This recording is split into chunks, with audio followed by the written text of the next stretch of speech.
Good evening, बच्चों. Myself Ashwini Kumar Maurya. I hope that you are healthy and rough and tough. तो बेटा आप देख रहे होंगे स्क्रीन पे आपको दिखाई दे रहा होगा, तो मैं एक नए तरीके से आपके सामने वीडियो लाया हूँ और मुझे जहाँ तक लगता है आपको अच्छा भी लगेगा, आप इसे पसंद भी करेंगे. अब आप देखते हैं बेटा, जो हमारा नेक्स्ट टॉपिक आपको दिखेगा, तो I hope that you had seen the last video of first chapter. In this sequence, I will coming with a new topic. It is dielectric constant. It is dielectric constant or relative permittivity. तो बेटा इसके बारे में आपको थोड़ा सा मैं बताता हूँ, थोड़ा डीपली में चलेंगे, इसके बारे में जानेंगे भी. तो बेटा सबसे पहले हम बात करते हैं, जैसे हम लोगों ने पढ़ा है बेटा कूलॉम्स लॉ. हम लोगों ने पढ़ा है क्या बेटा कूलॉम्स लॉ. अगर हम कूलॉम्स लॉ की बात करें बेटा, अगर हम बात करें कूलॉम्स लॉ की, तो कूलॉम्स लॉ के बारे में बहुत अच्छी तरीके से हम लोगों को पता है. तो भैया कूलॉम्स लॉ के बारे में जब भी बात करते हैं तो हमारे दिमाग में तुरंत एक कॉन्सेप्ट जाता है. क्या जाता है कॉन्सेप्ट बेटा?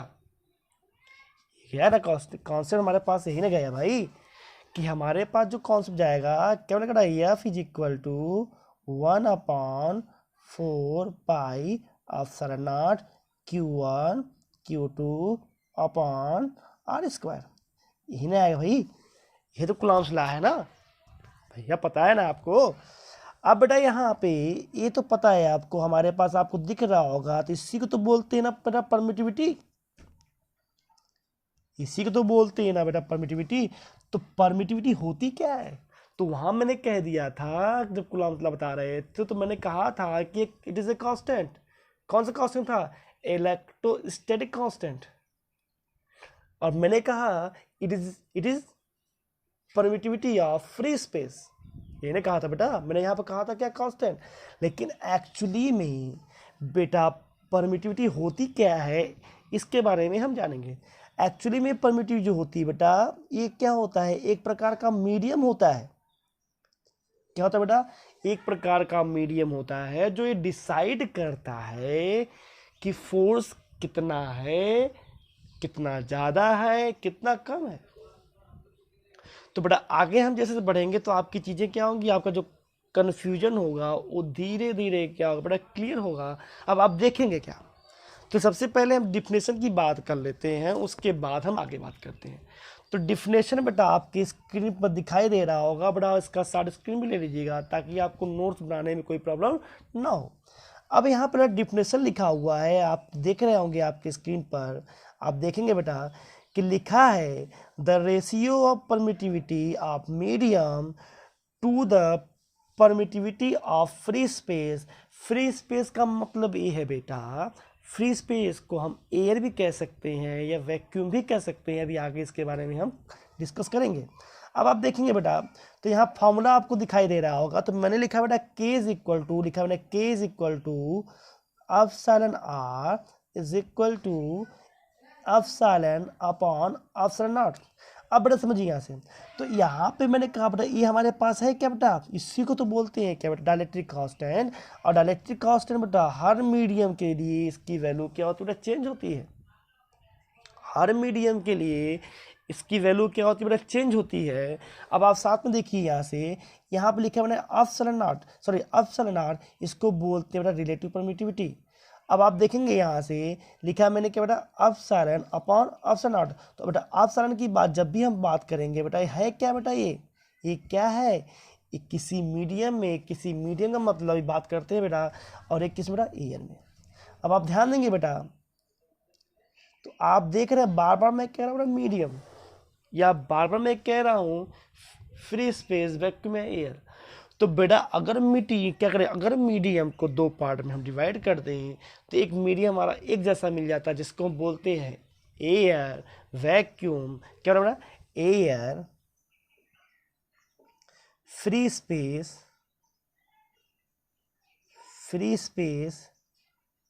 फिर क्या वैक्यूम ले लिया मैंने, क्या ले रहा, वैक्यूम ले लिया।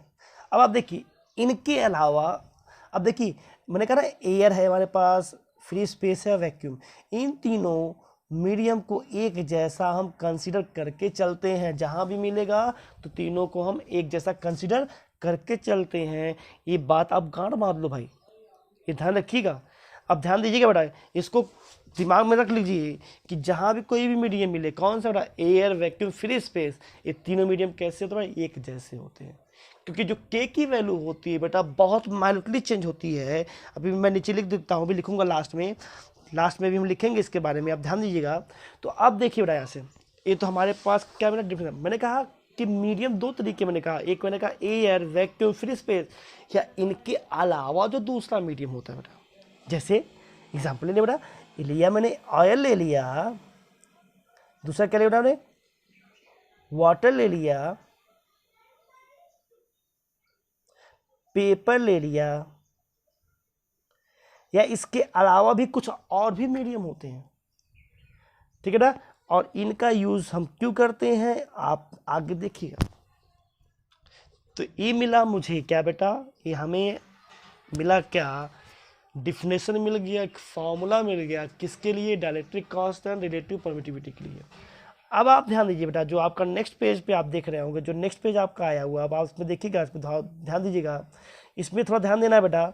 अब बात करते हैं, थोड़ा डेरिवेशन करते हैं, इसके लिए डेरिवेशन करना है, किसके लिए, जो डेरिवेशन हम करेंगे वो ध्यान दीजिएगा। और यहाँ एक नया फॉर्मूला मिलेगा, और इस फॉर्मूले का बड़ा यूज होता है न्यूमेरिकल में, बड़ा यूज होता है, शॉर्ट फॉर्म में इसको हम करेंगे, और आप डायरेक्टली इससे न्यूमेरिकल सॉल्व कर लेंगे। और जो नेक्स्ट वीडियो आएगा बेटा, इसी में हम क्या करेंगे, इसके ऊपर डिस्कस करेंगे न्यूमेरिकल का। अब आप देखेंगे बेटा, अब आपके दिमाग में कॉन्सेप्ट याद होगा, जैसे कुलाम्स लॉ की बात करते हैं, तो कुलाम्स लॉ जब भी हम लोगों ने बात किया है बेटा, किसके लिए, एयर के लिए बात किया, वैक्यूम के लिए किया हुआ, फ्री स्पेस के लिए किया हुआ।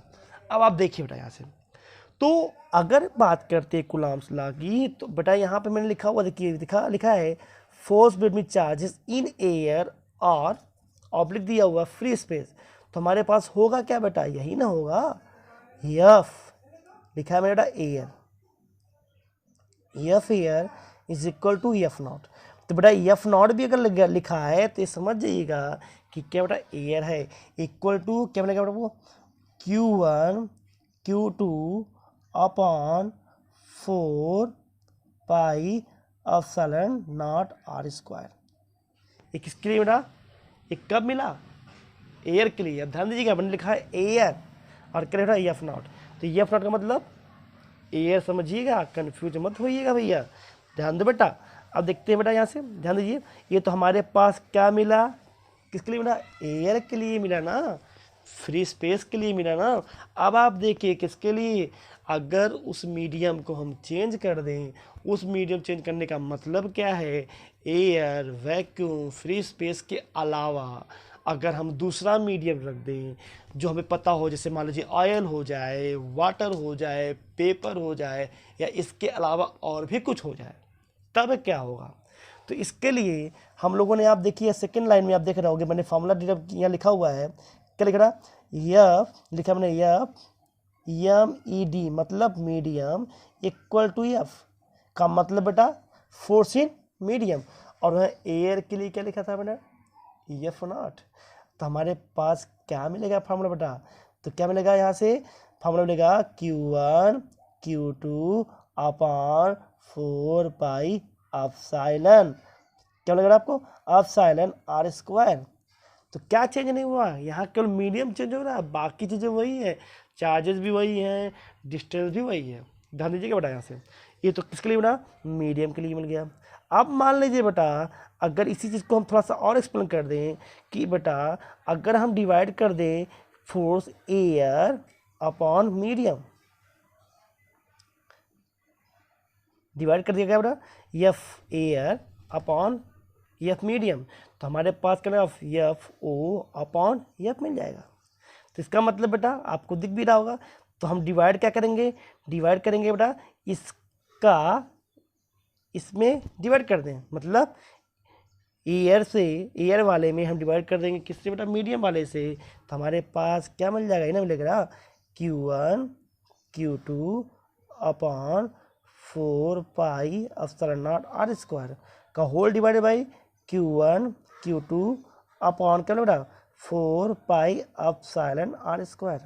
तो आपको दिख रहा होगा बेटा ए कर देगा, इससे कैंसिल हो जाएगा, और बेटा ए क्या करेगा 4 पाई आर स्क्वायर इससे कैंसिल हो जाएगा। तो होगा क्या बेटा, ये चला जाएगा ऊपर, ये चला जाएगा बेटा ऊपर, ये क्या होगा न्यूमरेटर हो जाएगा और डिनोमिनेटर क्या हो जाएगा एप्सिलॉन नॉट। तो क्या मिला आपको बेटा, फार्मूला क्या मिलेगा ऐसे, यहाँ से फार्मूला मिला F O upon F is equal to epsilon upon epsilon not. तो हमें पता ही होता है क्या बेटा, इसी को तो हम के कहते हैं, या इसे क्या कहते हैं बेटा, एप्सिलॉन आर कहते हैं भाई, बोलिए। तो हमें क्या मिला, यहाँ पे एक नया फार्मूला मिला जो आपके स्क्रीन पर दिखाई दे रहा होगा बेटा। अब आप देखिएगा यहाँ से एक इंपॉर्टेंट चीज़ देखिए, यहाँ से तो मिल गया फार्मूला। अब एक इंपॉर्टेंट चीज़ देखिएगा बेटा, यहाँ से इसको नोट कर लीजिएगा, इसको ध्यान से देखिएगा, इसको नोट भी कर लीजिएगा। हमने क्या लिखा, एफ नॉट क्या मिल जाएगा, F not upon F is equal to K लिखा, क्योंकि हमने क्या लिखा है F not upon epsilon not is equal to K. तो के भी क्या होगा बेटा, इसके इक्वल हो जाएगा। तो यहाँ से हमारे पास क्या मिलेगा बेटा, देखिए ध्यान दीजिए ना, अब ध्यान देना बेटा। तो हमारे पास ये जो एफ है इन्हें मीडियम है ना भाई, एफ इन्हें मीडियम है, तो हमारे पास क्या मिलेगा, एफ इज इक्वल टू क्या